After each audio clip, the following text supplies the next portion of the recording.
আমাদেরকে গরু বিক্রি করতে দিতে হবে, তা না হলে শুভেন্দু অধিকারীকে আমাদেরকে বিয়ে করতে হবে। আমাদেরকে বিয়ে করে আমাদের যত টাকা ঋণ আছে ব্যাংকে সব ঋণ মানে বেচারা সারা জীবন বিয়েই করে নাই, না বুড়ো বয়সে এই বুড়িকে বিয়ে করবে? চি চি চি। প্রদেশের মুখ্যমন্ত্রী তার এত খারাপ সময় যাচ্ছে না যে তোমার মতো বুড়িরে বিয়ে করবে। এরপর একজন না পিছনে সব মহিলারা বলতেছে হ্যাঁ হ্যাঁ হ্যাঁ আমাদেরকে বিয়ে করতে হবে, কি আমার আইসিএরে বিয়ে করতে হবে। হ্যাঁ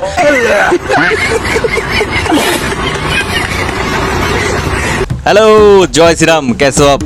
মানে তোমরা কেমন আছো? আমি খুব ভালো আছি। চলে আসলাম আরেকটা নতুন ভিডিও নিয়ে। আজকের ভিডিওটা অনেক ইন্টারেস্টিং, অনেক ফানি, লাস্ট পর্যন্ত কিন্তু দেখতে হবে, ঠিক আছে? তো চলো শুরু করি। তো লেটস স্টার্ট ইট। আর তোমরা এই দাদুটাকে সবাই ভুল বুঝছো, এই কিন্তু সেই লোক যে বলেছিল লাগাও শাওনি। শাওনি লাগাও, লাগাও। আসলে কিন্তু তিনি বলে নাই, ওটা কিন্তু এডিট করে বানানো হয়েছে, ঠিক আছে? তার প্রমাণ আজকে তোমাদের এখানেই দেবো। তো চলো শুরু করি। দাদু কি বলে দেখি। আপনার একটা ডায়লগ খুব বিখ্যাত হয়েছিল, সেটা নিয়ে অনেক কন্ট্রোভার্সি আছে, অনেক হয়েছিল যে লাগাও সায়নি। এটা এটা একটা বিকৃত রুচির কিছু মানুষ, সুশান্ত ঘোষও বলতেন, বিকৃত রুচির কিছু মানুষ এটাকে বলেছিল। আমি মিসেস ভুইয়া কি জামনার মুন্ডুমারির মাঝখানে। কি বললো উনি? মিসেস ভুইয়া মানে মিসেস? মিস্টার শুনছি, মিসেস তো মহিলারা হবে, মিসেস ভুইয়া বললো যে আরেকবার শোনো। আমি মিসেস ভুইয়া জামনার মুন্ডুমারির মাঝখানে একটা মাঠে মিটিং হয়েছিল। সায়নি ঘোষ সেই মিটিংয়ে সায়নী মাথা ঘুরে পড়ে যায়। ডাবের জল খাওয়ান গীতা ভুঁইয়া, ইলেকট্রাল পাউডার আর ডাব খাওয়ালাম, গ্লুকোজ খাওয়ালাম, তারপরে আস্তে আস্তে উঠলো, প্রেশার একদম ভীষণ নেমে গিয়েছে। মুখে চোখে জল দিয়ে যখন সায়নী উঠলো, ও আমার মেয়ের বয়স, আমি সায়নীকে বললাম শরীর ঠিক হয়ে গেছে। এত কিছু করার ছিল না, শুধু পিসিকে ডেকে পিসির স্যান্ডেল একটু চাড়াই দিলে সব ঠিক হয়ে যাইতো। এবার জোর কদমে বক্তব্য লাগাও, বক্তব্যটাকে কেটে দিল, লাগাও সায়নী। এটা হচ্ছে বিকৃত রুচির কিছু উন্মাদ, অপ্রকৃতিস্থ, অসভ্য তোমরা লোকের প্রচার। এই যে তোমরা দেখছো কি বললো দাদু, ভিডিও এডিট করে বক্তব্যটুক বাদ দিয়ে লাগাও শাওনি দিয়ে দিছো। তোমরা আসলে মানুষ হবে না, ঠিক আছে? তোমরা কি করো এগুলা? হ্যাঁ, তাহলে এবার দেখো দাদুর আসল সত্যিটা কি, এবার একটু দেখো না। মনে থাকে যেন। শাওনি লাগাও, লাগাও। এটা কি হলো দাদু? এটা কি হলো? এতক্ষণ যে তুমি বললা তোমার ওই ভাষণটা সবাই এডিট করে বক্তব্য বাদ দিয়ে লাগাও শাওনি অ্যাড করছে, তো এই ভিডিওটাতে স্পষ্ট দেখা যাচ্ছে তুমি ওখানে বলছো লাগাও শাওনি। ভাই শাক দিয়ে মাছ আর কত ঢাকবা, এখানেও চুরি? মানে তোমাদের জীবন শেষ হয়ে গেল গম চুরি, আটা চুরি, জুতা চুরি, গরু চুরি, ফাইল চুরি, সব চুরিতে চুরিতে সারা জীবন জর্জরিত। এদিকে অভিষেক হসপিটালের একটা নাইটি পরে বের হয়ে গেল, মানে নাইটি চুরি অভিষেক, মানে এত কিছু বলতে হচ্ছে। তাহলে চিন্তা করো তোমরা আর কোন পর্যায়ে চলে গেছো। তো চলো নেক্সট কি আছে দেখি।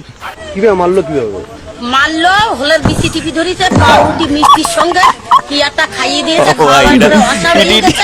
অসার হয়ে গেলি তখন মাথায় ফাতায় বাড়ি দিয়েছে, বাড়ি ফাড়ি দিয়ে লাস্টে ফেলে রেখে চলে গেছে ওরা। না ভাই, এটা কে বানাইলি ভাই? আমাকে এটা কে পাঠাইছে আমি জানি না ভাই। এটা মানে এটা সিরিয়াসলি ওটা তো ডিম মারছে, কেউ তো ওইটা চাপে ধরে নেই, ওটা তো ডিম মারছে, ঠিক আছে? চাপে ধরলে অবশ্য ভালোই হইতো। তো যাই হোক, ওটা চেপে ধরবে যারা লোক আছে, হ্যাঁ শাইনি ধরবে, কারণ শাইনি তার গার্লফ্রেন্ড, এটাই স্বাভাবিক। তো চলো নেক্সট কি আছে দেখি। हमारा ममता दीदी का राज आ जाएगा तो हम लोग फिर बांग्लादेश से कलकत्ता में ढुक जाएंगे, छोड़ेंगे नहीं। अच्छा, फिर ममता दीदी जीतेंगी, फिर आप लोग? हाँ, ममता दीदी जीतेंगे। मोदी जी कितना दिन रहेंगे? 5 साल। আচ্ছা আচ্ছা, ফির আয়েঙ্গে না? মমতা দিদি আর আসবে না কোনোদিন, সেই চিন্তায় আর ঘুম কামাই দিও না। হ্যাঁ, তোমরা বাংলাদেশের লোক, তোমরা এমনিতেই অপরাধ করছো অন্য একটা দেশে অনুপ্রবেশ করে, ফিরে তুমি আবার জোর করে বলতেছো যে আর যেদিন মমতা দিদি আসবে আবারও আসবো। তোমাদের যেই আসুক বাংলা মানে ইন্ডিয়ায় যেই ক্ষমতায় আসুক, তোমাদের কেউ চায় না, ঠিক আছে? তোমরা আইসো না, তোমরা সোজা পাকিস্তানে যাও, ঠিক আছে? তোমাদের ইন্ডিয়ায় কোনো জায়গা নাই, সহজ কথায়। হ্যাঁ, সে যে যাই বলুক ভাই। আর কত সুন্দর বলতেছে, আর 5 সাল ভাই, আর 5 সাল মাত্র থাকবে নরেন্দ্র মোদী তার পদে। কি হবে তাহলে? জয় শ্রীরাম, রক্ষা করো হে ভগবান, রক্ষা করো। দেখি নেক্সট কি আছে। বাংলা দখল করবে, সিপিএম বলছে নবান্ন দখল করব, বিজেপি বলছে বাংলা দখল করব। মানে বাংলা কি মোয়া নাকি? মোয়া, জয়নগরের মোয়া, যে তুমি বাংলা দখল করবে? হাতে সেঙ্গল ধরে নিলে রাজাধিরাজ মহারাজ হওয়া যায় না। চটি। লম্বা সাদা দাড়ি রাখলে রবীন্দ্রনাথ হওয়া যায় না। আর সকাল থেকে রাত অব্দি মমতা বন্দ্যোপাধ্যায়কে গালাগালি দিয়ে আর যাই হোক না কেন বাংলার মুখ্যমন্ত্রী হওয়া যায় না। লাগাও সায়নী, ঠিক বলেছ। যেমন হাতে রং মেখে তুলি ধরে নিলেই আর্টিস্ট হওয়া যায় না, ঠিক তেমনি ছন্দ ছন্দ মিলিয়ে কবিতা বললেই কবি হওয়া যায় না, ঠিক তেমনি হাওয়াই চপ্পল পরে সাদা শাড়ি পরলেই কিন্তু প্রকৃত বাঙালি হওয়া একদম। যায় না, সাদা শাড়ি পরে মাথায় ঘোমটা দিলেই যেমন কবি হওয়া মাদার যায় না। তেরেসা হওয়া যায় না, ঠিক তেমনি মোদিকে গালিগালাজ দিলেই কিন্তু প্রধানমন্ত্রী হওয়া যায় না। লাগাও সায়নী। कैसा लगा मेरा मजाक? একদম বহুত আচ্ছা লাগা দাদার এই মানে জাস্ট শায়রিটা, কবিতাটা সেরা লাগছে। হ্যাঁ মানে কবি কবি ভাব শায়নির, কিন্তু ছন্দের অভাব। নেক্সট, আমাদেরকে গরু বিক্রি দিতে হবে, তা না হলে শুভেন্দু অধিকারী কি আমাদেরকে বিয়ে করতে হবে? উনি আমাদেরকে বিয়ে করে আমাদের যত টাকা ঋণ আছে ব্যাংকে সব ঋণ শোধ মানে বেচারা সারা জীবন বিয়েই করে নাই, নবকুমার রয়ে গেছে, বুড়ো বয়সে এই বুড়িকে বিয়ে করবে? চি চি চি, সে একটা মানে প্রদেশের মুখ্যমন্ত্রী, তার এত খারাপ সময় যাচ্ছে না যে তোমার মতো বুড়িরে বিয়ে করবে। এরপরে একজন না পিছনে সব মহিলারা বলতেছে হ্যাঁ হ্যাঁ হ্যাঁ আমাদেরকে বিয়ে করতে হবে, কি আমার আইসিএর বিয়ে করতে হবে। হ্যাঁ ভালো হয়েছে, গরু কিনে নেয়, লস হয়েছে, ভালো হয়েছে। একজন আবার বলতেছে যে এই গরুর কিনে লোন নিয়ে কিনেছি। আমি ভাবতেছি এদের লোনটা দেয় কে ভাই? হ্যাঁ এদের লোনটা দেয় কে ভাই? গরুর গোমাতা যখন বলিস তাহলে পুছিস কেন ভাই? হ্যাঁ অন্য ধর্মের মানুষরা যারা হচ্ছে, ফর এক্সাম্পল আমি একটা উদাহরণ দিই, কিছু মনে করো না, যারা হচ্ছে আমাদের হিন্দু ধর্মে তো হচ্ছে শুয়োর খায়, হ্যাঁ শুয়োর খায়।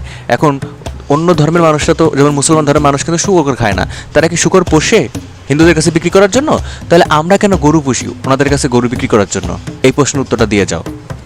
আবার একটা কথা বললে তো ভালো না, হ্যাঁ ভাই কি বলে কি বলে, এটাই সত্যি কো, এটাই সত্যি তো, একটু রিয়েলিটির ভাবার চিন্তা করো, ঠিক আছে? তো নেক্সট, বামফ্রন্ট মাঝখান থেকে মাথাচাড়া দিয়ে উঠেছেন এবং একদমই শতরূপ ঘোষ তিনি বলেছেন যে 22 তারিখে জমায়েত হবে, অবৈধভাবে অনৈতিকভাবে এই ধরনের যে সমস্ত হকারদের আর কি উচ্ছেদ করে দেওয়া হচ্ছে, রেল নাড়িয়ে দেব।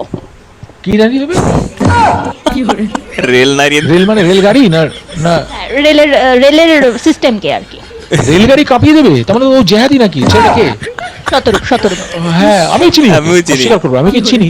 সেটা ভালো ছেলে, মাথায় রোগ হয়ে গেছে, ভালো ছেলের মাথা ছোটবেলা রোগ থেকে হয়েছে, brainwash হয়ে গেছে না। ওই যে সত্যজিৎ রায় সে মেশিনটা ছিল, ওয়াও ওয়াও ওয়াও করে ওইরকম কি দিয়ে দিয়েছে, ও এখন হচিমিন চাউমিন বলছে।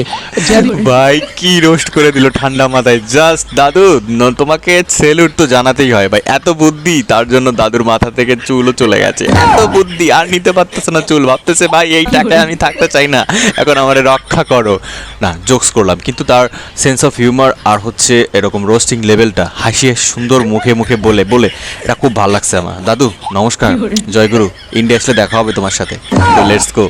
ছাড়া কারোদের সাপোর্ট করেনি, কোনোদিন হিন্দুর পাশে দাঁড়িয়েছে ভাই? ওর মত ওর কাছে, ও যদি রেল নাড়ায় এটা তো খুব বাজে কথা, রেল নাড়ালে ভাই জেলে যেতে হবে, বলে দিও। রেল যেই নড়বে তুমি জেলে। এ কিন্তু আমাদের সঙ্গে কোনো জিরো টলারেন্স। নো, রেল নাড়িয়ে দেবো তুমি বক্তৃতার ছলে বলতে পারো। অবশ্য বোধহয় 51টা সাপোর্টার আছে, কটা ভোট পাবে?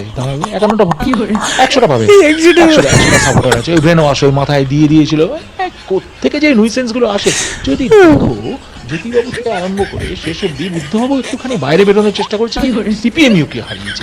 আমি এখন হিস্ট্রিটা উদ্ধার করেছি, সিপিএমই ওকে হারিয়েছে। ওরা অলওয়েজ ভোট ব্যাংক, লুঙ্গি বাহিনী এবং জেহাদিকে সাপোর্ট করে এসছে। কোনো দিন হিন্দু মন্দির ভাঙা গেছে এই শতরূপ বা বিশ্বরূপ বা কিছু বলেনি, দস্তুরূপ তুমি দেখতে পাবে না। এরা কোনোদিন হিন্দুদের পাশে দাঁড়ায়নি।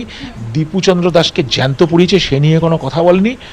এবং আলালের ঘরে দুলাল, কি তার সোর্স অফ ইনকাম আমি জানি না, কোথা থেকে সোর্স আছে। ওই মাঝে মাঝে নেমে একটুখানি ওই ঘরে, বক্তা খুব ভালো, বকতে পারে, ভুল বকাও তো বকা, ভুল বকাও বকা, কিন্তু সুরে বকাও বকা। কি রোস্টিং লেভেল ভাই, বকে যাচ্ছে, বলে যাচ্ছে, কিছু লোক শুনছে। আবার আজাদি একটা কিছু শুরু করে না, গাজা আজাদি। আরে গাজাটা কোথায় তাই জানি না, গাজা বলতে তো আমরা ওইটা গাঁজা বুঝি, গাজা নিয়ে শুরু করলো। হ্যাঁ কোথায় কোন প্যালেস্তাইন, এই সোহরাওয়ার্দী, গান্ধী, এগুলো ছিল আমাদের নষ্ট, আমাদের দেশটাকে বারোটা বাজিয়েছে।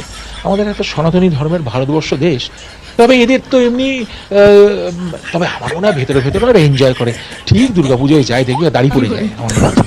দাড়ি পরে, আমি যেমন একটা ক্যাপ পরে যাই, দাড়ি ফাড়ি পরে সেজে গুজে দুর্গাপূজায় যায় না, স্ত্রীকে নিয়ে বাচ্চা টাচ্চা কি আছে তাদের নিয়ে দুর্গাপূজায় ফুচকা খায় না, এটা কোনো হতেই পারে না, নাগরদোল্লা চলে না, হতে পারে না। কিন্তু ওই আর কি টিকে থাকার কিন্তু খুব বৃথা চেষ্টা।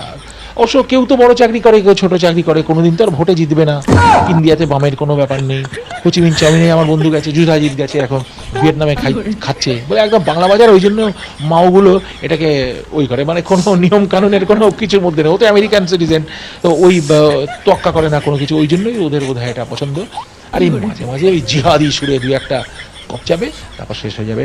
লাল মোটামুটি শেষ, লালটা রক্তেতেই থাকবে, আর কালীবাড়ি মায়ের সিঁদুরে থাকবে একদম। তো ও শতরূপকে একদিন আমি, ও বাচ্চা ছেলে, ভালো ছেলেটা, ভালো অ্যাকচুয়ালি, মাথায় একটু রোগ আছে কিন্তু ছেলেটা খারাপ না, ওকে নিয়ে একটু কালীবাড়িতে ঘুরিয়ে এনে যদি সেরকম একটা একদম। গুরুর কাছে নিয়ে, আমি পারবো না, যে রামকৃষ্ণ মিশনের যিনি দীক্ষা দেন সেরকম একটা বেদান্ত যাতে একটু বুদ্ধি খুলে বসিয়ে যদি একটু আলোচনাও করা যায়, হয়তো হয়তো সুবুদ্ধিটা আসবে। হ্যাঁ, যে কি করলে তার কিভাবে তো মাথা পিলারের খুলে তলায় পড়ে গেছে না, ও তো মেনে নিয়েছে যে জন্ম খারাপ হয়ে গেছে, দাওয়াত দিচ্ছে, আর দাওয়াতে ওইটা নিয়ে না নেয়।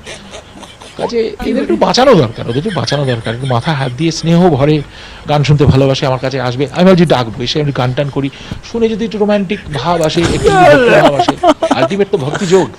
তো ও যদি আসে তখন ওকে ভজন শোনাবো, মজা করে শোনাবো, আশা করি ও ইন্টারভিউটা দেখবে, দেখে নিজের নামটা শুনবে, এসো ভাই বসে একটু ভজন তোমায় শোনাবো, ভজনের কি টেকনিক, তুই গানটাই শোনো না, রাম নাম উঠবে এরাম করে দেবে, আজ শ্রীকৃষ্ণ হবে এরাম করে দেবে, গানটা শোনো কি সুন্দর, ব্রিজ মে খেলে হরি, হরিটা সময় এরাম করে দেবে, ব্রিজ মে খেলে হরি, ব্রিজ মেটা শোনো। হিন্দু হয়ে হরি নাম কৃষ্ণ নাম রাম নাম শুনে ভূত নাকি না পেতনি? টক্সিকটা ধীরে ধীরে, যেমন বাচ্চা ছেলে শুক্তো খেতে শেখে, এখন আমি কি শুক্তো দিয়ে ভাত খাই জানো, আজকে দুপুরে এতখানি ভাত শুক্তো দিয়ে খেয়েই ফেলছি, শুক্তো দিয়ে ভাত। ছোটবেলায় কি খারাপ লাগতো, এখনো ওই স্টেজে আছে, শুক্তো খেতে খারাপ লাগছে। রোস্টিং লেভেল ভাই। রামচন্দ্রের গান শুনলে, মা দুর্গার ভজনা শুনলে, মা কালীর নাম শুনলে কষ্ট হয়।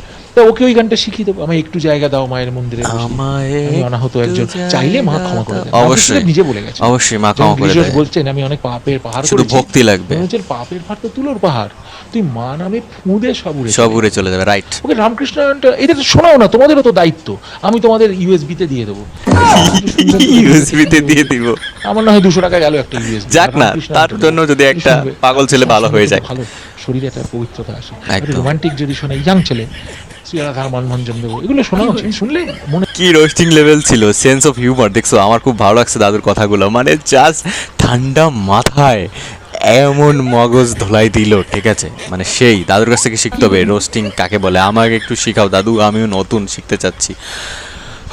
তো এই ছিল ভিডিও, আর কি বলবো, জাস্ট এটা মজার ছলে নিও, আর সিরিয়াস কেউ হয়েও না, জাস্ট আমি মজার জন্য ভিডিওটা তৈরি করেছি, আশা করি তোমাদের ভালো লেগেছে। আর কে কোথাও দেখতেছো অবশ্যই কমেন্ট করে জানাও, আর নতুন চ্যানেল অবশ্যই সাপোর্ট করো, তোমাদের অনেক অনেক ভালোবাসা, and thank you so much for watching this video. নমস্কার, জয় শ্রীরাম।